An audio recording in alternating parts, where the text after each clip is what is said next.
నమస్తే, welcome to master key TV, the సామాన్యుడి స్వేచ్ఛకు సంకేతం. నేను మీ ధూమ్ధామ్ దొరబాబు. ఈరోజు తెలంగాణ ఉద్యమకారుడు, కాంగ్రెస్ పార్టీ సీనియర్ నేత, జేఏసీ చైర్మన్ గజ్జల కాంతం గారు మనతో ఉన్నారు. ముందుగా వారు ఇన్వైట్ చేద్దాం. అన్న నమస్తే. నమస్తే అన్న, కేసీఆర్ కావచ్చు, కేటీఆర్ కావచ్చు, తెలంగాణ మేమే తెచ్చినాం, సాగు నోట్ల తలకాయ పెట్టి నేనే తెచ్చినా అని చెప్పేసి పదే పదే కేసీఆర్ మాట్లాడుతున్నాడు. ఎట్లా చూస్తారని వ్యాఖ్యలు? సాగు నోట్లే తలకాయ లేదు, అదంతా పచ్చి అబద్ధాలు. కేసీఆర్, కేటీఆర్, హరీష్ రావు, కవిత ఈ కుటుంబానికి తెలంగాణ ఉద్యమానికి ఎలాంటి సంబంధం లేదు. ఇది ఎక్కడ చర్చ పెడదామంటే అక్కడ చర్చకు మేము రెడీ. అలా కుటుంబం ఎక్కడ చర్చకు వస్తుందో ఆ చర్చకు మేము రెడీ. తెలంగాణ ప్రజలను మభ్యపెట్టి మోసం చేసే మాటలు కేసీఆర్కు అలవాటు అవి. ఎందుకంటే ఎట్లా అంటాడు, నేను తెలంగాణ ఉద్యమం అనేది 1969 నుంచి తెలంగాణ రాష్ట్రం కావాలని ఎంతోమంది ఉద్యమకారులు ఉద్యమాలు చేశారు. 369 మంది 69లో చనిపోయారు. 1969లోనే 369 మంది తెలంగాణ కోసం చనిపోయారు. అప్పటి నుండి అంచెలంచెలుగా ఉద్యమాలు నడుస్తూనే ఉన్నాయి, పోరాటం నడుస్తున్నాయి. కానీ సేమ్ టైం తెలంగాణలో గ్రామాల నుంచి వెళ్ళి భూస్వాములను, దొరలను తరిమేశారు. ఎందుకంటే నిజాం కాలంలో ఈ దొరలు తెలంగాణలో ప్రతి పల్లెల్లో 100 ఎకరాల 1000 ఎకరాల భూములను కబ్జా పెట్టి దళితులకు, పేద ప్రజలకు భూములు లేకుండా చేసింది. కాబట్టి అప్పుడు నక్సల్స్ ఈ దొరల మూలంగానే పుట్టింది. అక్కడి నుండి తరిమేస్తే, గ్రామాలు మండలాల నుంచి తరిమేస్తే పట్టణాలకు వచ్చి పడ్డరు. ఈ పట్టణాలకు వచ్చిన కుటుంబం కేసీఆర్ కుటుంబం కూడా. కేసీఆర్ అప్పుడు ఏం ఆలోచించాడు, 2001లో టీఆర్ఎస్ పార్టీని పెట్టుకున్నాడు. టీఆర్ఎస్ పార్టీ అంటే తెలంగాణ ప్రజల సెంటిమెంటును వాడుకొని తెలంగాణ ప్రజలకు తెలంగాణ రాష్ట్రం అంటే సెంటిమెంట్ ఉన్నదని ఆలోచించి దాని మీద ఒక పార్టీ పెట్టాలని చెప్పి చాలా పకడ్బందీగా ఆలోచించి టీఆర్ఎస్ పార్టీని పెట్టుకోవడం జరిగింది. టీఆర్ఎస్ పార్టీ వేరు, తెలంగాణ ఉద్యమం వేరు. ఈలో 2000 నిజంగానే ఆయనకు తెలంగాణ కోసం ఉద్యమం చేయాలని ఉంటే 2000 కోట్ల పార్టీ పెట్టుకొని ఆయన 2004లో కాంగ్రెస్ పార్టీతో పొత్తు పెట్టుకున్నాడు. అప్పుడు తల్లి సోనియా గాంధీ గారి కాళ్ళు మొక్కి, ఇక్కడ వైఎస్ రాజశేఖర రెడ్డి గారు అప్పుడు ముఖ్యమంత్రి గారి ఆయన కాళ్ళు మొక్కి దండం పెట్టి ఆ కాంగ్రెస్ పార్టీతో పొత్తు పెట్టుకున్నాడు. పొత్తు పెట్టుకొని 2004లో కాంగ్రెస్ ప్రభుత్వం ఏర్పడ్డది. అప్పుడు వైఎస్ రాజశేఖర రెడ్డి గారి ముఖ్యమంత్రి. ఆ వైఎస్ రాజశేఖర రెడ్డి ప్రభుత్వంలో భాగస్వాములు అయ్యారు వీళ్ళు. ఎవరు? హరీష్ రావు మంత్రి, నరసింహారెడ్డి మంత్రి. మంత్రి పదవులు తెలంగాణ రాకముందే వీళ్ళు మంత్రి పదవులు అనుభవించారు. సేమ్ టైం కేసీఆర్ కేంద్ర కార్మిక శాఖ మంత్రి. ఆయన ఎంపీగా గెలిచాడు యూపీఏ ప్రభుత్వంలో. సోనియా గాంధీ గారి కాళ్ళు మొక్కితే కేంద్ర మంత్రి పదవి వచ్చింది ఆయనకు. ఇంకా తెలంగాణ ఉద్యమానికి వీళ్ళకి ఎట్లా సంబంధం ఉంటుంది? వాళ్ళు రాజకీయాలు, వాళ్ళకేంటి, రాజకీయాలు చేయడం కోసం వచ్చాడు, రాజకీయ పార్టీ పెట్టుకున్నారు. వాళ్ళు రాజకీయ ఎత్తుగడ్డల రీత్యా తెలంగాణ ప్రజల సెంటిమెంట్ను వాడుకొని టీఆర్ఎస్ పార్టీని, ఆ సెంటిమెంట్ మీదనే టీఆర్ఎస్ పార్టీని నడిపించుకున్నారు. అంటే అతను చేసిన అమరణ దీక్ష కావచ్చు, పదవిల త్యాగాలు కావచ్చు, నేను చెప్తున్నా తెలంగాణ మలిదశ పోరాట తెలంగాణ ఉద్యమానికి నాయకత్వం వహించింది, ఇదంతా అబద్ధమైన. మలిదశ పోరాటానికి అయినోడు ఆయన టీఆర్ఎస్ పార్టీకి నాయకత్వం వహించింది వాస్తవం. తెలంగాణ ఉద్యమానికి నాయకత్వం వహించలే. మీడియా దాంట్లో తెలంగాణ ఉద్యమంలోనే భాగస్వామ్యం టీఆర్ఎస్ పార్టీ కదా. తెలంగాణలో భాగస్వామ్యం అంటే వినండి, మీ మీడియా వాళ్ళు, ఇక్కడ ఉన్నటువంటి మీడియా వాళ్ళు దాన్ని ప్రచారం చేసిరు తప్ప ఎట్టి పరిస్థితుల్లో ఉద్యమం వేరు, టీఆర్ఎస్ పార్టీ వేరు.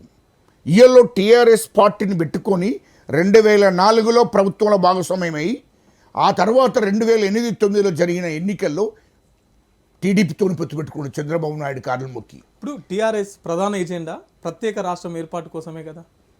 ఇది టీఆర్ఎస్ పార్టీ ఎజెండా ప్రత్యేక నిజంగానే ఎజెండా ఆయనకు తెలంగాణ రాష్ట్రం ఏర్పడాలని ఉంటే ఆయన ఉద్యమం చేయాలి.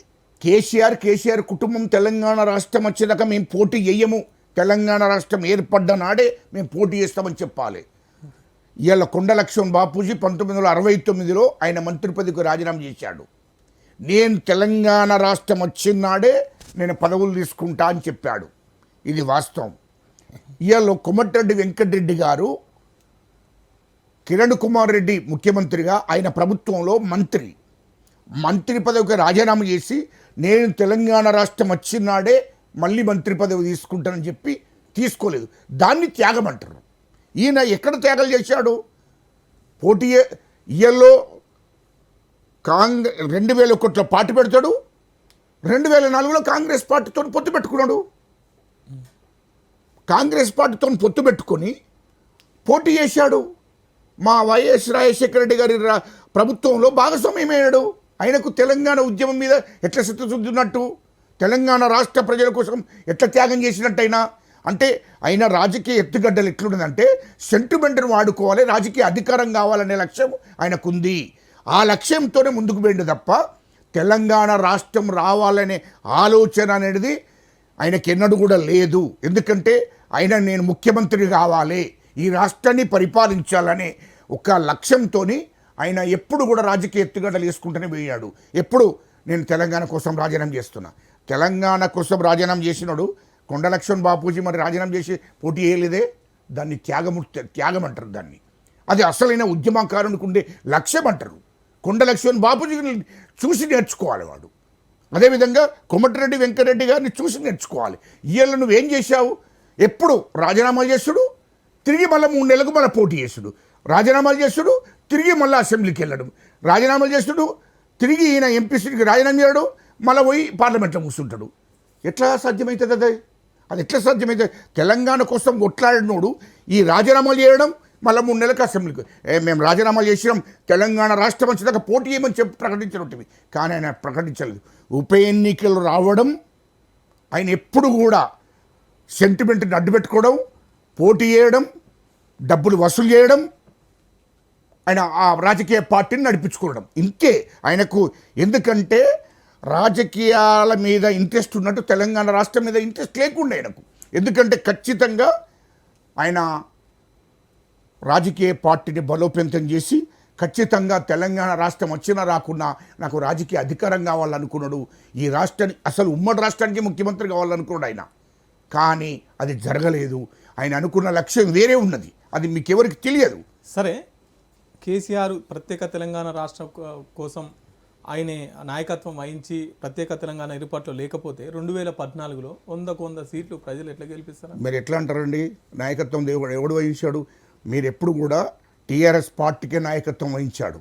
తెలంగాణ ప్రజల పక్షాన తెలంగాణ కుల సంఘాలకు, తెలంగాణ ప్రజా సంఘాలకు నాయకత్వం వహించింది నేను.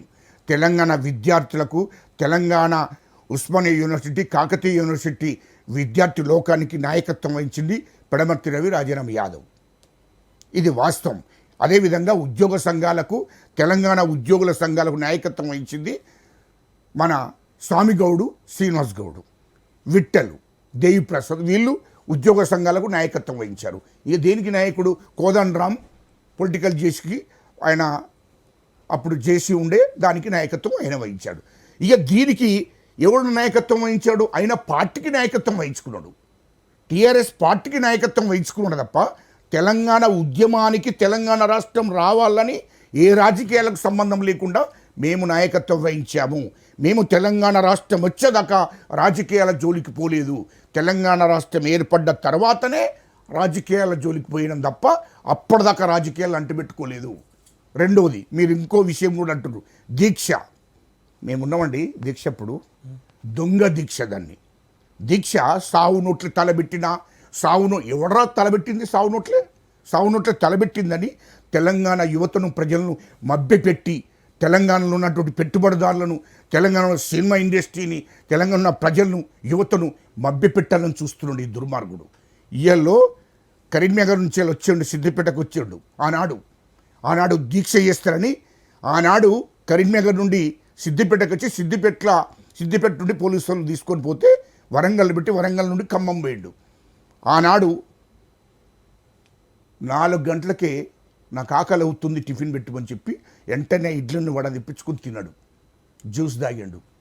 తాగినాక ఆయనకు సిగరెట్ తాగడం అవసరం, అలవాటు. తాగి మంచిగా కూర్చున్న తర్వాత తెల్లవారి మళ్ళా లేచిండు, మళ్ళీ టిఫిన్ చేశాడు.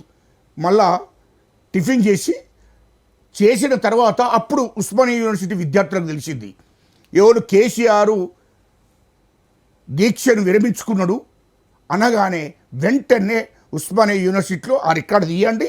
ఉస్మానియా యూనివర్సిటీలో వేల మంది శివయాత్ర చేసిండ్రు. శివయాత్ర చేస్తే అరే వీళ్ళు వేసేటట్టున్నారు, నన్ను ఈ సెంటిమెంట్ను వాడుకొని పార్టీని నడిపించుకుంటారు, పార్టీ లేకుండా సెంటిమెంట్ లేకుండా వేస్తారు నాకు అని చెప్పి మళ్ళీ ప్లాన్ చేసి నేను దీక్ష చేస్తున్నా. వాళ్ళు శివయాత్ర చేసి మీడియాలో వచ్చింది చూసినాక మళ్ళీ నేను మళ్ళీ దీక్ష చేస్తాను. ఇది దొంగ దీక్ష కాకపోతే నిజమైన దీక్ష అంటారా? ఆ దీక్ష పేరు మీద నిమ్స్లో అక్కడ ఖమ్మంలో ఉండి, ఖమ్మం డాక్టర్లు సాక్ష్యం ఉన్నారు, ఇప్పుడు ఖమ్మంలో డాక్టర్లు సాక్ష్యం ఉన్నారు, సాక్ష్యం చెప్పిస్తాము, ఎందుకు తొందరపడుతున్నాం? ఆనాడు రోషయ్య ప్రభుత్వం, కాంగ్రెస్ ప్రభుత్వం, రోషయ్య ప్రభుత్వం ఖమ్మం నుండి నన్ను నిమ్స్ హాస్పిటల్కి తీసుకుపోమని చెప్పి రికమెండ్ చేయించుకున్నాడు ప్రభుత్వానికి. రోషయ్య గారికి, ఆనాటి ముఖ్యమంత్రి గారికి, అక్కడ ఉన్న కాంగ్రెస్ పెద్దలతోని బతిలాడి నన్ను ఇక్కడ నుండి తీసుకెళ్ళండి హైదరాబాద్కి అని చెప్తే వెంటనే ఆ ఫైరోగు చేయించుకొని హైదరాబాద్ నిమ్స్కి వచ్చాడు. నిమ్స్కి వచ్చినాక ఏం చేశాడు? గ్లూకోజులు పెట్టించుకున్నాడు. దీన్ని దీక్ష అంటారా? జ్యూసులు లాగాడు. ఇంకేం దీక్ష? నేను సంవత్సరం ఉంటానండి, జ్యూసులు లాక్కుంటా ఆ గ్లూకోజులు ఎక్కించుకుంటే సంవత్సరం దీక్ష పడతా. ఇది ఆ దీక్ష, ఇది దొంగ దీక్ష బట్టి ఆ పొట్టి శ్రీరాములు పట్టిండు దీక్ష అంటే. ఒక త్యాగ పురుషుడు ఆయన, దాన్ని అంటారు, చనిపోయాడు గదిని, అది దాన్ని దీక్ష అంటారు. ఈయన దొంగ దీక్ష బట్టి 10 రోజులు 11 రోజులు ఉన్నా అని చెప్పాడు.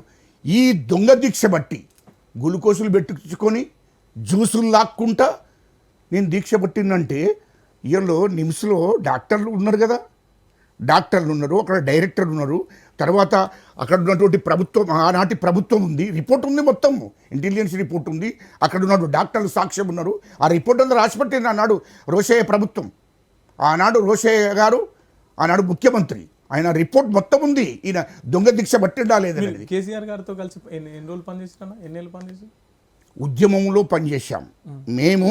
ఆనాడు దొంగ దీక్ష పట్టిందనే విషయం తెలుసు. ఇంకొక విషయం కూడా మీకు తెలియాలి, ఈయన దొంగ దీక్ష పట్టిందనే విషయం తెలిసినటువంటి శ్రీకాంతాచారి పెట్రోల్ పోసుకొని చనిపోయాడు. హరీష్ అయినటోడు పెట్రోల్ ఉన్నది కానీ అగ్గిపెట్టి దొరకలే అన్నాడు ఆయనకు. ఈ దుర్మార్గులంతా విద్యార్థులను, యువతను రెచ్చగొట్టారు.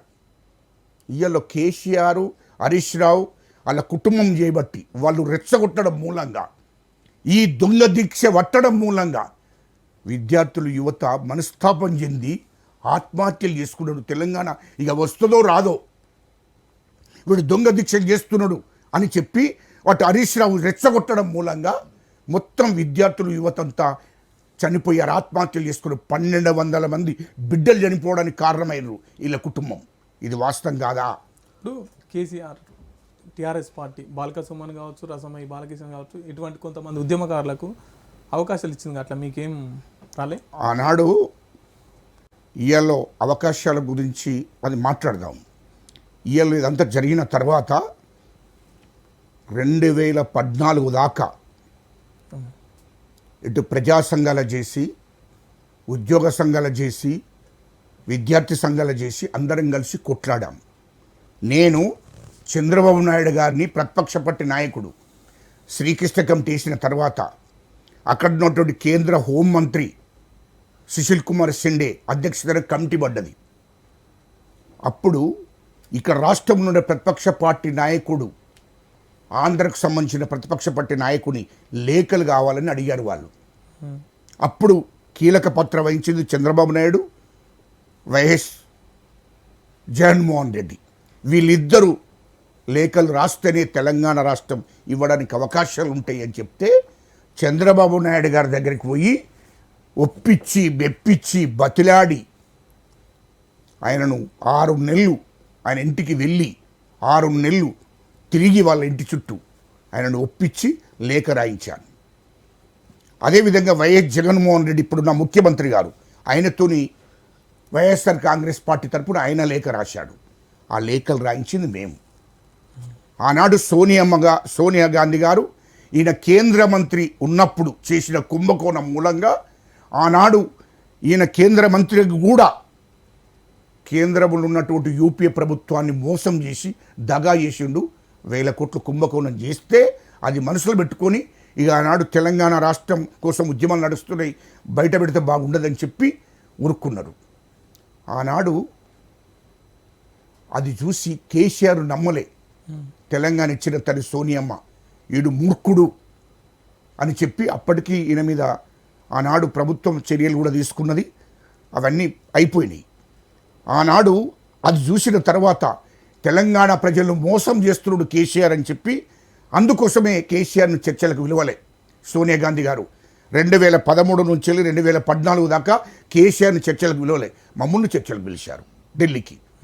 ఉద్యోగ సంఘాలను పొలిటికల్ చేసి కోదండరామును, ప్రజా సంఘాలు చేసి మమ్ములను, విద్యార్థి సంఘాలను మమ్ములను ఢిల్లీకి పిలిచి మాతో చర్చలు పెట్టి మమ్మల్ని మేము బతిలాడి శ్రీకాంతాచారి చావును 1200 బిడ్డల చావును గుర్తు చేసి ఆమె చలించిపోయింది. ఈ తెలంగాణ ప్రజలు 4 కోట్ల ప్రజలు ఉద్యమాలు చేస్తున్న గ్రామాలు మండలాల నుంచి జిల్లాల దాకా రాష్ట్ర వ్యాప్తంగా ఉద్యమాలు జరుగుతున్నాయని గుర్తించి చలించిపోయి తెలంగాణ రాష్ట్రం ఇస్తారని చెప్పింది. మాతో చర్చలు జరిపి తెలంగాణ రాష్ట్రం ఇచ్చిన తర్వాత ఎవడి పాలైంది తెలంగాణ? కేసీఆర్ కుటుంబం పాలైంది.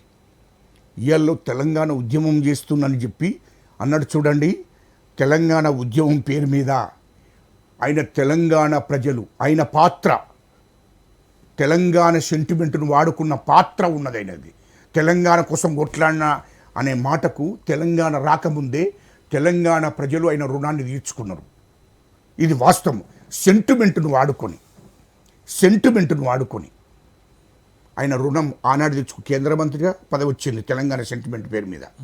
వాళ్ళ అల్లుడు మంత్రి అయ్యిండు, వాళ్ళ పార్టీ నుంచి ఇంకోళ్ళు మంత్రి అయ్యిండు. మొత్తము ఆనాడు ప్రభుత్వంతో అప్పుడు వైఎస్ రాజశేఖర రెడ్డి ప్రభుత్వంలో అనేక బెనిఫిట్స్ చెందారు. సెంటిమెంట్ను అడ్డం పెట్టుకొని కేంద్ర మంత్రి అయ్యాడు. సెంటిమెంట్ను అడ్డం పెట్టుకొని ఆనాడే తెలంగాణ ప్రజలు ఈ తెలంగాణ కోసం పేరు చెప్పుకుంటుండే కదా, తెలంగాణ కోసం ఉద్యమం చేస్తున్నాని పేరు ఆనాడే బెనిఫిట్ అయ్యిండు. కానీ 10 ఏళ్ళు ఆ సెంటిమెంట్ను అడ్డం పెట్టుకొని తెలంగాణ రాష్ట్రం వచ్చిన తర్వాత రాజకీయ పార్టీని పెట్టుకున్నాడు కాబట్టి నేనే తెలంగాణ తెచ్చిందని చెప్పి ప్రజలను మభ్యపెట్టడం మూలంగా తెలంగాణ ప్రజలు ఓట్లేశారు, గెలిపించారు. 10 ఏళ్ళు ఈ రాష్ట్రాన్ని అప్పయిప్పారు. తెలంగాణ ప్రజలు రుణం పోనీ వీడు పార్టీ పెట్టుకున్నాడని చెప్పి సపోర్ట్ చేశారు, గెలిపించినందుకు తెలంగాణ ప్రజలను బందీలను చేశాడు. తెలంగాణ ఉద్యమకారులను బందీలను చేశాడు. తెలంగాణ ఉద్యమకారులు రోడ్డు మీద దొరుకుకుంటయ్యారు 10 ఏళ్ళు. తెలంగాణ ప్రజలు సామాజిక న్యాయాల కోసం పోరాడుతున్నటువంటి అనేక ఎస్సీలు, ఎస్టీలు, బీసీలు, మైనార్టీలు వీళ్ళను ఉద్యమాలు చేయకుండా చేశాడు, పోరాటాలు చేయకుండా చేశాడు. తెలంగాణ యావత్ ఉద్యమం తెలంగాణ రాష్ట్రం రావాలని కొట్లాడిన ఉద్యమకారులందరినీ కూడా బందీలను చేసి తెలంగాణ రాష్ట్రాన్ని పరిపాలన నడిపించుకున్నాడు ఈ మాజీ ముఖ్యమంత్రి కేసీఆర్ గారు. ఇంత చరిత్ర ఉంది ఆయనకు. ఎక్కడ తెలంగాణ ఉద్యమకారులను, అమరవీరుల కుటుంబాలను కానీ తెలంగాణ ఉద్యమకారులను కానీ 2014 నుంచి 2023 దాకా 10 ఏళ్ల కాలంలో ఎన్నడన్నా పిలిచి చర్చించి అరే మీరు కష్టపడ్డరు, మేము ఆర్థికంగా సామాజికంగా అనేక రకాలుగా నష్టాలు జరిగాయి, ఇబ్బందులు పడ్డాం, ఏనాడు కూడా ఒక్కనాడు పిలిచి అరే మీరందరూ తెలంగాణ కోసం ఉద్యమం చేశారు కదా, పోరాటం చేయడం మూలంగానే కదా తెలంగాణ రాష్ట్రం వచ్చిందని ఎన్నడన్నా కూర్చున్నబెట్టి మాట్లాడినటువంటి చరిత్ర లేదు. కొంత ఫైనాన్షియల్గా ఆదుకున్నాడు కదా తెలంగాణ ఉద్యమకారుల అమరుల కుటుంబాలని. అమరుల కుటుంబాలకు ఇచ్చినట్టు కొంతమందికి ఇచ్చాడు, 1200 కుటుంబాలకు ఇవ్వలే, కొంతమందికి బుక్షమేసినట్టు. వాళ్ళ కొడుకులనే త్యాగం చేశారండి. వాళ్ళ కొడుకులను త్యాగం చేస్తే 5 లక్షలు 10 లక్షలు వాళ్ళ కొడుకులనే త్యాగం చేశారు ఈ రాష్ట్రం కోసం. 1200 మంది బిడ్డలు. కేసీఆర్ కుటుంబంలో వాళ్ళ ఇంట్లో ఎవడన్నా చనిపోయాడా? ఇంట్లో ఎవరన్నా చనిపోయారా? పోనీ కేసీఆర్ కుటుంబం ఎప్పుడన్నా జైలుకు పోయిందా? మరి ఎట్లా ఉద్యమం చేసినట్టు? ఉద్యమానికి అనేక రకాలుగా అనేక రకాల కారణాలు ఉంటాయి. ఏనాడు జైలుకు పోయిన వీళ్ళు? కేసీఆర్ కుటుంబం, కేసీఆర్ వేయండా, హరీష్ రావు వేయండా, కేటీఆర్ వేయండా, కవిత వేయండా? అంటే మీరు ఉద్యమకారులకు గుర్తింపు లేదంటున్నారు, కళాకారులకు జాబులు ఇచ్చినారు. రసమయ్య బాలకృష్ణ, బాలక సుమన్, అలా గోరెట్టి వెంకన్న, కళాకారులకు కాదు, వీళ్ళందరికీ పదవులు ఇచ్చినాడు. కళాకారులకు, నిజమైన కళాకారులకు ఎవరికి ఇవ్వలే. ఆయన ప్రభుత్వాన్ని, ఆయనను కేసీఆర్ గొప్పోడు అని ప్రచారం చేయించుకోవడానికి, కేటీఆర్ గొప్పోడు, కేసీఆర్ కుటుంబం గొప్పదని ప్రచారం చేయించుకోవడానికి కళాకారులను పెట్టుకున్నాడు. నిజమైన కళాకారులు లేరు అట్లా. కొంతమంది 5-10 మంది ఉంటారు అంతే.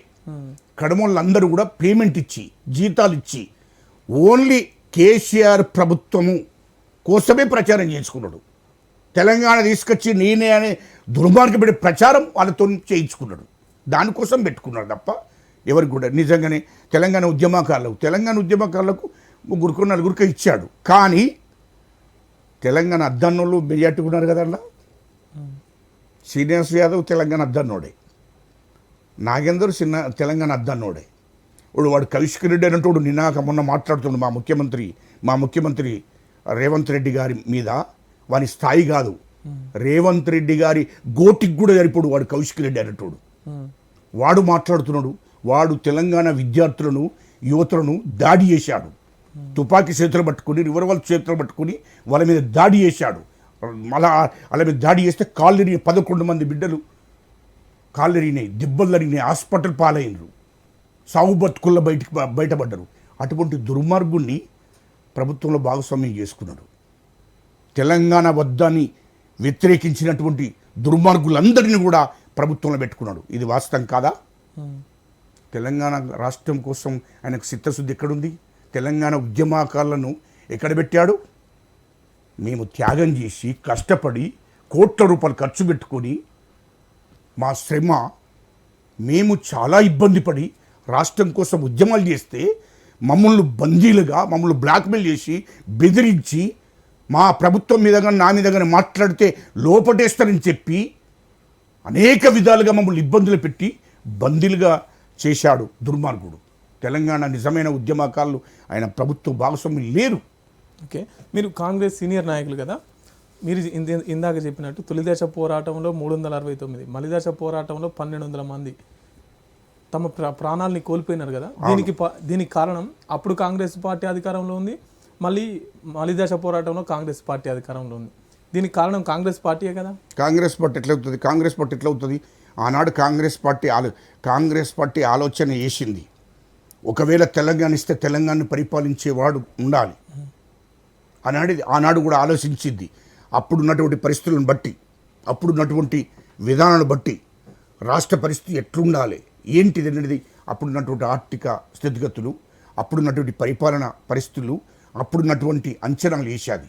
ఇటు ఆంధ్ర, రాయలసీమ, తెలంగాణ, మరి ఈ పరిస్థితులు ఇస్తే వీళ్ళు ఏ విధంగా అది చేస్తారు, ఎట్లా అనేది అప్పుడు కూడా ఆలోచన చేసింది. ఉద్యమాలు, పోరాటాలు, దేశ స్వతంత్ర పోరాటం కోసం ఎన్నేళ్ళు ఉద్యమాలు చేశాం కాదన్న. నాకు ఒకటి అర్థం కాదు, కాంగ్రెస్ ప్రభుత్వం పైనే కదా అప్పుడు మనం పోరాటం చేసి తెలంగాణ ఉద్యమం అంతా నడిచింది. అవును, మళ్ళీ తర్వాత అది ఇప్పుడు మంచి ఎట్లా అయింది? ఏది మీరు ఇక్కడ వినండి. సోనియా గాంధీ తల్లి తెలంగాణ ఇవ్వాలని తెలంగాణ ఉద్యమకాలంతా ఏడిసి కాళ్ళు మొక్కి దండం పెట్టి 1200 మంది బిడ్డలు చనిపోయిండ్రు అనే విషయం సెంటిమెంట్కు చలించిపోయి ఇచ్చిన తల్లి. ఆమెకి ఇప్పటికి కూడా ఉన్నప్పుడు 1200 మంది చనిపోతే కానీ చలించుడు కాదు. తెలంగాణ ఇచ్చిన తర్వాత ఏమైంది తెలంగాణ పరిస్థితి? ఏమైంది? బాగానే ఉంది. ఏముంది? మంచిగా ఏమైంది? కరెంట్ వచ్చింది, కరెంట్ అంటే అంతకుముందు చీకట్ల మనం ఏంది? అవును, అంతకుముందు చీకట్ల అంటే నేను చూసిన వరకు మా ఊర్లో నైట్ పూట ఉంటే కరెంటు, పొద్దుగాల పూట ఉంటే అవును. అప్పుడు ఉన్నటువంటి పరిస్థితులు ఇవాళ ఎంత అప్పు చేసాడు తెలుసా? 80,000 కోట్ల అప్పు చేశాడు కరెంటు మీద. 80,000 కోట్లు అప్పుడు కాంగ్రెస్ ప్రభుత్వం కూడా ఒకవేళ చెయ్యాలంటే చేస్తుండే, కానీ ప్రజల మీద భారం పడకూడదు. ఇవాళ ఎంత ఉల్లిగడ్డ ధరెంత, పప్పు ధరెంత, నువ్వు సబ్బు ధరెంత, నువ్వు బయటికి వెళ్తే టీ ధరెంత. కాంగ్రెస్ ప్రభుత్వం ఉన్నప్పుడు రూపాయికి ఛాయ్ పోసిండు, ఇప్పుడు ఛాయ్ రేట్ ఎంత? రూపాయికి ఛాయ్ ఇస్తుండ్రా? దాని గురించి మనం ఆలోచించాలి కదా. ఆనాడు కాంగ్రెస్ ప్రభుత్వం ఉన్నప్పుడు కరెంటు మీద అప్పున్నదా మనకు? కాంగ్రెస్ ప్రభుత్వం ఉన్నప్పుడు 2014 దాకా అప్పులుండేనా మనకు కాంగ్రెస్ ఈ యొక్క కరెంటు మీద? మరి లేవే. ఇవాళ ఎంత తెలుసా దానికి? 80,000 కోట్లు. 80,000 కోట్లలో 50,000 కోట్లు వాళ్ళు దోచుకున్నారు కేసీఆర్ కుటుంబం. అంటే ₹3.50 వస్తే వాడు ₹8 రాయించాడు. కరెంటు మనకు వచ్చి ₹8 అని పెట్టి దొంగ లెక్కలు రాయించి సంతకాలు పెట్టించి ₹3.50 వాళ్ళకిచ్చి కడమ ₹5 ఈయన జేబులు వేసుకున్నాడు. అంటే మొత్తం 80,000 కోట్ల రూపాయలు అప్పు చేశాడు దాని మీద. 24 గంటలు ఆనాడు కాంగ్రెస్ ప్రభుత్వం కూడా అరే అప్పు తీసుకొచ్చి పెట్టుకుంటే పెడుతుండే, కానీ ఉన్న దాంట్లో నడిపియాలి. రైతులకు ఈ టైంకి 7 గంటలు ఇవ్వాలి, ఇగో ఈ టైంకు ఇళ్ళకి ఇవ్వాలి అని చెప్పి డిసైడ్ చేసుకొని చేశారు. కానీ ఆనాడు అప్పు లేదే. ఆనాడు మిగులు బడ్జెట్ ఎంత? 60,000 కోట్లు. 60,000 కోట్లు. ఇవాళ అప్పు ఎంత రాష్ట్రానికి? 6 లక్షల కోట్లు. ఆనాడు నువ్వు టీ తాగుతూ రూపాయికి దొరుకుతుండే. ఆనాడు ఒక పాల ప్యాకెట్ కొంటే ₹3 ₹4 ఇస్తే పాల ప్యాకెట్ ఇస్తుంటుంది. ఇవాళ ఎంత? ₹50. అప్పుతో పాటు రాష్ట్రంలో మూలధనం కూడా పెరుగుతుంది. మూలధనం ఇక్కడ పెరిగింది. నాకు పెరిగింది చూపించాడు. కరెంటుతోని 80,000 కోట్ల అప్పు చేశాడు. 80,000 కోట్ల అప్పు చేసి దాంట్లో దాదాపు 50,000 కోట్లు దోసుకున్నాడు వాళ్ళ కుటుంబం. కరెంటు పేరు మీదనే. ఇయల్లో కాళేశ్వరం ప్రాజెక్టు కట్టారు. కాళేశ్వరం ప్రాజెక్టు కట్టి దాని వ్యయం అంతే ఎంత? దాని కాస్ట్ అంతా 35,000 కోట్లు. కానీ 35,000 కోట్ల నుండి ఎక్కడ దాకా తీసుకుపోయాడు? 130,000 కోట్ల దాకా తీసుకుపోయింది. అది మేడిగడ్డను కాళేశ్వరం. ఏంటి ఇవాళ ఎంత తెలుసా? ఒక రైతు మీద 1 ఎకరాన 6 లక్షల రూపాయలు అప్పు. 1 ఎకరాన 6 లక్షల రూపాయలు సంపాదిస్తాడా రైతు? సంవత్సరానికి 2 పంటలు వస్తాయి. సంపాదిస్తాడా? మరి ఆ రకంగా కాంగ్రెస్ ప్రభుత్వం దోపిడీ చేయలే. దేశంలో ఏ ప్రభుత్వం కూడా దోపిడీ చేయలే, అంత అప్పు చేయలే, అంత తెగాయించలేదు. మరి ఇళ్ళు 6 లక్షలు 1 ఎకరానికి, సంవత్సరానికి 1 ఎకరానికి నీళ్లు వారాలంటే 6 లక్షల రూపాయలు వ్యయం కావాలి. ఎక్కడ 6 లక్షల రూపాయలు దాని మీద పెట్టుబడి? సరే అంటే చెప్తున్నా నేను. అంటే కాళేశ్వరం ప్రాజెక్టు ఇలా మేను మీరు బాగా గుర్తుపెట్టుకోండి. కాళేశ్వరం ప్రాజెక్టు పేరు మీద 35,000 కోట్ల దాని మొత్తం కాస్ట్ అయితే ఈయన 130,000 కోట్లకు తీసుకున్నాడు. అంటే 1,000 కోట్లు వీళ్ళ కుటుంబం కాజేసింది. కేసీఆర్, హరీష్ రావు ఇంట్లో దోపిడీ జరిగింది. దాని same time mission Kakatiya, mission Bhagiratha Telangana ప్రజలందరినీ కూడా మభ్యపెట్టారు. ఇవాళ ఆదిలాబాద్ జిల్లాలో అనేక గ్రామాలకు నీళ్లు లేవు. మీకు తెలియదు ఇది. ఇవాళ మహబూబ్ నగర్ డిస్టిక్లో చాలా గ్రామాలకు నీళ్లు లేవు. ఇవాళ నల్గొండ డిస్టిక్లో చాలా గ్రామాలకు నీళ్ళు లేవు. ఒక 5 జిల్లాలకు నీళ్ళు ఇచ్చి మొత్తం ఇంకా 5 జిల్లాలకు నీళ్లు అడవిలో ఉన్నటువంటి గ్రామాలకు మూలకు ఉన్నటువంటి గ్రామాలకు నీళ్లు లేవు ఇప్పటికి కూడా. కానీ 5 జిల్లాలకు సిటీలకు దగ్గర, కరీంనగర్ సిటీ కానీ, హైదరాబాద్ సిటీ కానీ, నల్గొండ సిటీ కానీ, సిటీలకు దగ్గర ఉన్న గ్రామాలకు అన్నిటికి కూడా నీళ్ళిచ్చి మొత్తం నీళ్ళిచ్చాం. దాని మీద 1,000 కోట్లు, దాంట్లో 25,000 కోట్లు హరీష్ రావు దూషేసాడు. మిషన్ కాకతీయ, మిషన్ భగరత్ అని పెట్టి అన్ని తెలంగాణ మొత్తం నీళ్ళిస్తున్నాం. ఇప్పుడు మీరు అంటలేరా నీళ్ళు వచ్చినాయి మొత్తం అని? ఆ నీళ్ళ మీద ఎంత అప్పయిందా? 6 లక్షల కోట్ల అప్పు వీళ్ళ రాష్ట్రానికి. ఆ 3 లక్షల కోట్లు వాళ్ళు ఇంట్లేసుకున్నారు. 3 లక్షల కోట్ల పెట్టుబడులు రాష్ట్రం మీద పెట్టారు. ఇలా ఏంది మన పరిస్థితి? ఇప్పుడు మీరు ఆరోపణలు చేస్తున్నారు. ఆరోపణ కాదు, ఇది నిజము. ఇది నేను చెప్పింది కాదు, కేంద్ర ప్రభుత్వం చెప్పింది, కాదు చెప్పింది. అది నిన్న మొన్న పేపర్లు వచ్చేది కదా, నేను చెప్పేది కాదు. ఇది చట్టపరమైన చర్యలు తీసుకుంటారు. తొందర ఎందుకు పడతారు? కేసీఆర్ ఖచ్చితంగా అరెస్ట్ చేయడమే. ఖచ్చితంగా ఈ అవినీతి కేసులలోనే ఖచ్చితంగా కేసీఆర్ కానీ, కేటీఆర్ కానీ, హరీష్ రావు కానీ, కవిత కానీ ఖచ్చితంగా పోతారు. లేకుంటే మరి అరెస్ట్ చేస్తారు అనుకున్నప్పుడు సిబిఐ ఎంక్వైరీ ఏపీ అని చెప్పేసి బీజేపీ వాళ్ళు అడుగుతున్నారు కదా, సిబిఐకి వేయొచ్చు కదా. చేపిస్తారు. అది ప్రభుత్వం నిర్ణయాల ఆలోచన తీసుకుంటే నేను కాదు కదా, దానికి రాష్ట్ర ముఖ్యమంత్రి గారు మా రేవంత్ రెడ్డి గారు, రాష్ట్ర ప్రభుత్వము, దానికి రాష్ట్ర పెద్దలు, ఇదంతా క్యాబినెట్ ఇదంతా ఉంటుంది. అవన్నీ చట్టపరమైనటువంటి నిర్ణయాలు తీసుకునేటప్పుడు వాళ్ళకి తెలుస్తుంది కదా, దాని ప్రకారమే తీసుకుంటారు చర్య. చట్టంలో కొన్ని లొసుకులు, కొన్ని మంచి చెడులు అన్నీ ఉంటాయి కదా, అవన్నీ చూసుకొని చట్టపరమైన చర్యలు చేపడతారు. ఖచ్చితంగా అవినీతి జరిగింది. ఇవాళ ఎంత దోపిడయ్యా. మహారాష్ట్రలో బీఆర్ఎస్ని పెట్టుకొని మహారాష్ట్రలో 100 కోట్ల రూపాయలు చల్లిండి. అక్కడ ఎక్కడి నుండి వచ్చింది డబ్బంతా? ఇక్కడ కుమారస్వామి కర్ణాటక మాజీ ముఖ్యమంత్రి, అతను ఇక్కడికి రావడానికి 300 కోట్లు ఇచ్చాడు ఆయన. అఖిలేష్ యాదవ్కు ఉత్తరప్రదేశ్ ఎలక్షన్లు జరిగితే 600 కోట్లు పంపించాడు. ఇవన్నీ ఉన్నాయి. ఇవన్నీ విచారణ జరుగుతుంది తొందరగా. ఇవన్నీ డబ్బు ఎక్కడి నుండి వచ్చింది? ఇలా పేదవాడు, మధ్యతరగతి వాడు బతకడానికి ఆస్కారం లేకుండా పోయి దేవున్న పింఛను డబ్బులు పట్టుకొని పోతే 30 రూపాయలు ½ లీటర్ పాలు, సబ్బులు, ఉప్పులు, పప్పులు. ఇవాళ ఆనాడు 10 రూపాయలు 20 రూపాయలు పెడితే కిలో నూనె వస్తుండే. చివరికి మొన్న 2014 దాకా 70 రూపాయలకు నూనె వస్తుండే. వీళ్ళంతా 200, 150, 130 కిలోకు. ఇది సామాన్య ప్రజలు ఎట్లా బతుకుతారు? ఇవి నువ్వు అన్నావు కదా, లేదు గ్రామంలో ఇట్లున్నది. ఇవాళ పరిస్థితి ఏంది? ఇవాళ నీకు 50,000 జీతం అయితే నీ కుటుంబం ఏంటి పరిస్థితి? మీరు చెప్తారు బాగానే ఉందన్న. అప్పుడు 10 రూపాయలకు వచ్చిన దానికి 200 రూపాయల పింఛన్ ఉంది, ఇప్పుడు 100 రూపాయలకు వచ్చిన దానికి 2000 పింఛన్. అది మరి అంటే ఈతకిచ్చి తాటకు తీస్తుడే కదా. ఇవాళ నువ్వు ఆమెకి ఇచ్చావు, ఇచ్చిన తర్వాత భార్య భర్తలు బతకాలి. రోడ్డుకు పోతుంది, పాల పగటి కావాలి, చాపొత్త కావాలి, చక్కెర కావాలి, ఇవన్నీ కొనుక్కోవాలి కదా, సబ్బు కావాలి, తినడానికి బియ్యం కొనుకొచ్చుకోవాలి. సరే, ఒక దశాబ్ది కాలం తర్వాత ప్రజలు బీఆర్ఎస్ పార్టీని తిరస్కరించి కాంగ్రెస్ పార్టీకి అధికారం ఇచ్చినారు. ఇవాళ ఇంటికో ఉద్యోగం అన్నాడు. ఇంటికో ఉద్యోగం అన్నాడు. ఇంటికొక ఉద్యోగం అని చెప్పాడు కదా, ఏది మరి ఇచ్చింది కదా? 1,30,000, 1,50,000. 1,30,000. ఈ రాష్ట్రంలో 4 కోట్ల ప్రజలు, 4 కోట్ల ప్రజలలో 2 కోట్ల ప్రజలు, కోటి ప్రజల కన్నా అలా ఉన్న బిడ్డలకు ఇవ్వాలి కదా. ఏమైంది? నీకు ఇంకోటి తెలియదు. కోటి ఉద్యోగాలు ఇచ్చడం అనేది సాధ్యం కాదు. ఇంటికో ఉద్యోగం ఆయన అన్నమాట చెప్తున్నా. నేను సాధ్యం కాదని చెప్పాలి, మోసం చేయకూడదు. ఇప్పుడు నీకు ఉద్యోగం ఇస్తారంటే ఇవ్వాలి. సాధ్యం కాదన్నప్పుడు అయ్యా కాదు, ఇది ఏ ప్రభుత్వంతో కూడా కాదని ఆనాడే చెప్పాలి. దడాకోరు అబద్ధాలు చెప్తారా అవయ్య? అబద్ధాలు చెప్పి ప్రజలను ఎందుకు మభ్యపెట్టావు ఆనాడు? ఇప్పుడు నువ్వు అన్నావు కదా, కాంగ్రెస్ పార్టీ తెలంగాణ ఇవ్వకపోవడం కారణం ఏంటి తెలుసా?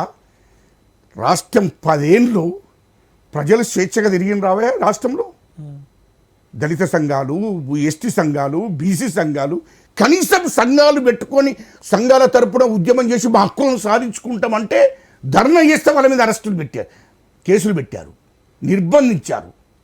ఇయ్యల్లో ఆనాడు నిజాం ఎట్లా పరిపాలించిందో అట్లా పరిపాలించినాడు. ఈ 10 ఏళ్ళల్లో ఏమన్నా పేద ప్రజలు కలిసిండా? అవే ముఖ్యమంత్రి కేసీఆర్, మాజీ ముఖ్యమంత్రి కేసీఆర్ ఏమన్నా ఉద్యమకాలను కలిసిండా? ఏమన్నా మధ్యతరగతి కుటుంబాలను కలిసిండా? ఏమన్నా చావు బతుకుల కాడికి వేయండా? ఎక్కడన్నా కొండగట్లో గంతమంది బస్సు బోర్లబడి చనిపోతే కనీసం పరామర్శించడానికి పోలేదయ్యా. ఇదేంటి? అందుకోసమే కాంగ్రెస్ పార్టీ బాగా ఆలోచించాలి.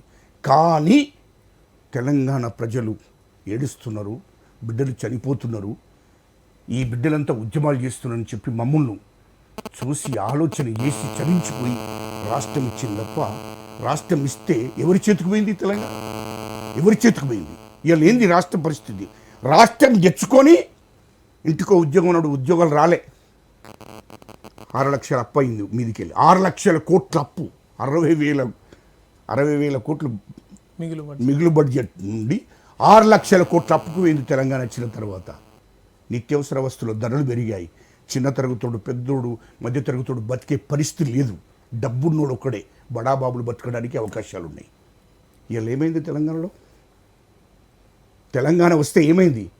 ఆనాడు సోనియా గాంధీ గారు తెలంగాణ ఇవ్వకపోతే ఈ రాష్ట్రానికి ముఖ్యమంత్రి అవునావా కేసీఆర్ కుటుంబం, కేటీఆర్ మంత్రి అయ్యేటోడా, హరీష్ రావు మంత్రి అయ్యేటోడా?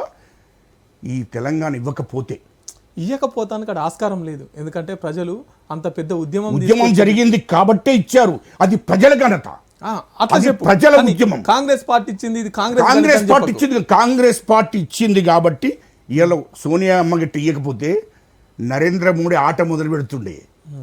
బీజేపీ తెలంగాణ ఇచ్చుడు కాదు, ఆట మొదలు పెడుతుండే. సోనియా తల్లి ప్రజలను చూసి తెలంగాణ ఇచ్చింది. మోడీ గిట్ట కొంచెం 2014లో తెలంగాణ రాష్ట్రం గిట్ట ఆపితే, ఏదో కారణాల చేత గిట్ట ఆపితే నరేంద్ర మోడీ తెలంగాణ ఇచ్చుడు కాదు, ఇలా వేరే పరిస్థితి ఉంటుండే. ఏం చేస్తుంది? ఆయన చెప్పిండు కదా పార్లమెంట్లో, నేను ఎందుకు చెప్పడం? నరేంద్ర మోడీ దేశ ప్రధానమంత్రి చెప్పిండు కదా, నేను చెప్పడం కాదు, ఆయనే చెప్పిండు స్వయంగా. సరే, పాలకులకు తెలంగాణ ఇవ్వడం కరెక్ట్ కాదు, మొత్తము డోర్లు పెట్టి సీకట్లో తెలంగాణ ఇచ్చిండ్రు, ఇది కరెక్ట్ కాదని చెప్పి ఆయనే అన్నాడు కదా. పాలకులకు ఆ నిరంకుశత్వం ఉండొచ్చు, కానీ ప్రజల ముందు, ప్రజల ఉద్యమం ముందు ఏ పార్టీ అయినా ఏదైనా తలొగ్గాల్సిందే, ప్రజల ఆంక్షల్ని నెరవేర్చాల్సిందే.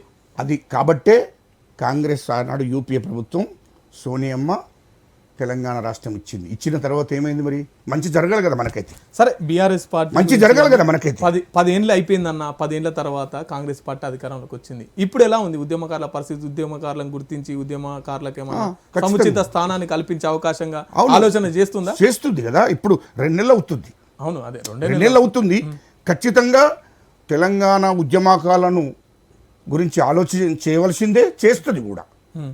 ఖచ్చితంగా ఉద్యోగాల అంటే తెలంగాణలో యువతకు, విద్యార్థులకు హామీ ఇచ్చినట్టు ఉద్యోగాలు కూడా ఖచ్చితంగా ఇస్తుంది. 2 నెలలు కదా అధికారంలోకి వచ్చి. ఇప్పుడే ఇప్పుడు 6 గ్యారెంటీలు ఇచ్చినారు, ఆ యువ వికాసం ఇవన్నీ చెప్పేస్తున్నారు. విద్యార్థులకు మొన్న పెట్టిన బడ్జెట్ ఎటు సరిపోయినటువంటి పరిస్థితి. ఇప్పటి వరకు మన రాష్ట్రంలో విద్యాశాఖ మంత్రి కూడా లేడు. అయితే ఇప్పటికీ 60 రోజులు అవుతుంది, అంటే 2 నెలలు అవుతుంది. కొన్ని చదువుతున్నారు. ఈ రాష్ట్రం కేసీఆర్ దిగిపోయేటప్పుడు రూపాయి లేకుండా, బడ్జెట్ ఒక్క రూపాయి కూడా లేకుండా మొత్తం అప్పు చేసిపోయిండు. లబోదిబో మొత్తుకునే పరిస్థితి. చివరకు ఆయన ఎన్నికలు వచ్చినాక కూడా, ఎన్నికల కోడ్ ఉండగా కూడా 1500 కోట్లు రిలీజ్ చేసిండు. అంటే రూపాయి ఉండకూడదు. ఒకవేళ నేను వస్తే సరే నేను గప్పించుకుంటా, రాకపోతే వచ్చినోడికి మాత్రం 1 రూపాయి ఉండకూడదని 1500 కోట్లు రిలీజ్ చేసిండు. 50 కోట్లు ఏదో కేటీఆర్ దానికి ఏదో స్పోర్ట్స్ కోసం దేనికో రిలీజ్ చేసిండు. దాని రీజన్ ఇప్పటికి కూడా లేదు, అక్కడ 1 రూపాయి కూడా లేదు. ఇవాళ రాష్ట్రాన్ని మళ్ళీ సదరి రాష్ట్ర ప్రభుత్వం అన్ని ఆలోచన చేస్తుంది. ముఖ్యమంత్రి గారు రేవంత్ రెడ్డి గారు ఈ ప్రభుత్వాన్ని ఏ విధంగా నడపాలి. అయినా పర్వాలేదు, ఆర్థిక ఇబ్బందులు ఉన్నాయి. 6 లక్షల కోట్ల అప్పు అయిపోయింది. బడ్జెట్లో మిగులు బడ్జెట్ లేదు. అయినా పర్వాలేదు, ప్రభుత్వాన్ని నడిపించవలసిందే, ఉద్యోగులకు జీతాలు ఇవ్వవలసిందే. ఫస్ట్ నాడు ఖచ్చితంగా అందరికి కూడా న్యాయం జరగవలసిందని చెప్పి ఇప్పుడే మొదలుపెట్టాడు. ఖచ్చితంగా అందరికీ అనుకున్న విధంగా 6 స్కీములు ఖచ్చితంగా అమలు 100 రోజులలో చేస్తారు. భవిష్యత్తులో కూడా ఎస్సీలకు కానీ, ఎస్టీలకు కానీ, బీసీలకు కానీ అన్ని వర్గాలకు న్యాయం జరిగే విధంగా పరిపాలన జరుగుతుంది. ఖచ్చితంగా అది చూస్తారు కదా. ఇప్పుడు 2 నెలలు అవుతుంది. ఓకే, ఆ 2 నెలల్లో కొంత టైం ఇవ్వాలి కదా. తెలంగాణ ఉద్యమాన్ని ఉర్రూ తొలగించిన మీరు, కాంగ్రెస్ పార్టీతోని అనుబంధంగా ఇంతకాలం పనిచేస్తున్న మీరు, రేపు భవిష్యత్తులో మిమ్మల్ని ఏ విధంగా చూడొచ్చు, అంటే ఏ స్థానంలో చూడొచ్చు? ఖచ్చితంగా ఆలోచిస్తుంది. అట్లా ఏమన్నా ప్రామిస్ కానీ? ప్రామిస్ ఎందుకు, మా హైకమాండ్ చూస్తుంది. మా ఉద్యమం, మా కష్టాలను చూశాది. ఇప్పుడు మా రాష్ట్ర ముఖ్యమంత్రి రేవంత్ రెడ్డి గారికి కూడా తెలుసు అన్నీ. రాష్ట్ర ప్రభుత్వంలో ఉన్నటువంటి క్యాబినెట్ మంత్రులకు కూడా తెలుసు అన్ని విషయాలు. ఖచ్చితంగా వాళ్ళు ఆలోచన చేస్తారు. ఖచ్చితంగా వాళ్ళు న్యాయం చేస్తారని మేము అనుకుంటున్నాం. ఎందుకంటే వాళ్ళకి అన్ని విషయాలు కూడా తెలుసు కదా. మేము ఎంత కష్టపడ్డాం, ఎంత ఉద్యమాలు చేసాం, ఎంత పోరాటాలు చేశాం అనే విషయం కూడా తెలుసు. కేసీఆర్ చేసిన తప్పిదాలు మళ్ళీ కాంగ్రెస్ ప్రభుత్వంలో జరగవని మేము అంటున్నాం. చివరిగా మా మాస్టర్ కి టీవీ ప్రేక్షకులు కానీ, సమాజాన్ని కానీ, ప్రభుత్వాన్ని కానీ ఏం చెప్పాలనుకుంటున్నారు? మా రాష్ట్ర ముఖ్యమంత్రి రేవంత్ రెడ్డి గారికి మొదలు మేము కృతజ్ఞతలు తెలియజేస్తున్నాను, తెలంగాణ ఉద్యమకారుల తరపున. అదేవిధంగా కాంగ్రెస్ ప్రభుత్వానికి తెలంగాణ 4 కోట్ల ప్రజలు మరి మద్దతుగా ఉంటుండ్రు. ఖచ్చితంగా ప్రభుత్వం అన్ని వర్గాలకు న్యాయం చేకూర్చే విధంగా పరిపాలన కూడా కొనసాగుతుంది. ఖచ్చితంగా తెలంగాణ రాష్ట్రంలో ఉన్నటువంటి ఉద్యమకారులు, తెలంగాణ ప్రజలందరూ కూడా తల్లి సోనియా గాంధీకి మద్దతుగా ఉంటారు. ఖచ్చితంగా మా ముఖ్యమంత్రి రేవంత్ రెడ్డి గారికి కూడా 4 కోట్ల ప్రజలు, తెలంగాణ ఉద్యమకారులందరూ కూడా మా ముఖ్యమంత్రి రేవంత్ రెడ్డి గారికి అండగా ఉంటారని చెప్పి ఈ సందర్భంగా నేను తెలియజేస్తున్నాను. ఓకే, థ్యాంక్ యూ అన్న, మీ విలువైన సమయాన్ని కేటాయించినందుకు. చూస్తున్నారు కదండి, గజ్జల కాంతమన్నతో దొరబాబుతో బరాబర్ ముచ్చట. చూస్తూనే ఉండండి మాస్టర్ టీవీ, సామాన్యుడి స్వేచ్ఛకు సంకేతం.